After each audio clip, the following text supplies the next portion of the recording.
Everyone, this is part 191 of me answering your Percy Jackson questions. If you're watching this video and you have no idea what I'm talking about, check the description down below. It literally tells you everything you need to know about how you can ask me questions for this series, how I'm answering those questions. All that stuff is listed down below, so check it if you're interested. All right, let's go ahead and get on to today's comments. We're doing 3 comments again for the second time in a row because they're all really short. All right, comment number 1 says, what's your opinion on Khaleo and should they break up or no?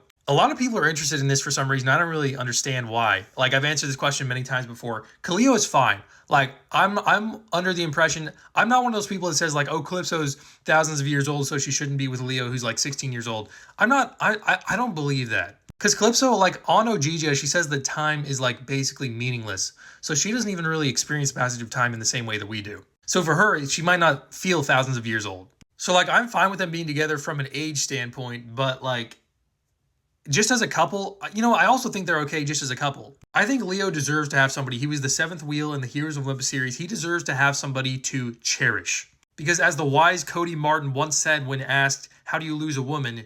You forget to cherish her. And credit to any of you who understood that reference. All right, comment number 2 says, hi, my question is, what do you think of Trials of Apollo? Personally, it's my favorite series right now, but I want to hear your thoughts. I've mentioned this many times before. Like, if I had to rank all 5 of the main Rick Riordan series, not including the Nico Angelo adventures, because those aren't even really a series. Well, they kind of are. That's in last place, though, anyway. So if I'm ranking the 5 main ones, Trials of Apollo is 4th, only with Magnus Chase being below it.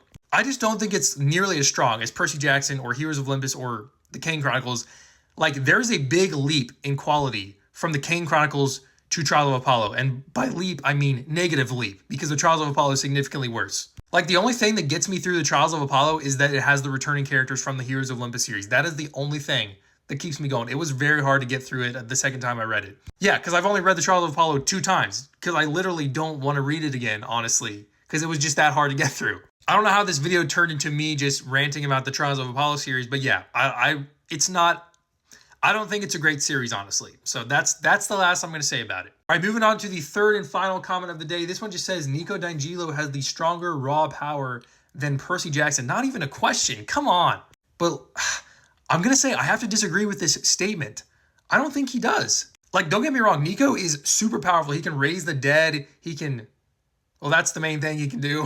He's also pretty good at sword fighting, but Percy's powers are almost limitless. Breathe underwater, talk to sea creatures, control water, create hurricanes, probably create earthquakes. Like, Percy has so many more powers, and I think Percy is the most powerful demigod in the entire Percy Jackson universe. That's probably why it's named after him. So yeah, once again, gotta say, I disagree with this comment. But that answers all today's comments, so go ahead and get in the comments section and let me know what you thought about my answers for this video. If you have any different answers for any of the questions I answered, let me know those in the comments as well, and I'll see you tomorrow for part 192 of me answering your Percy Jackson questions.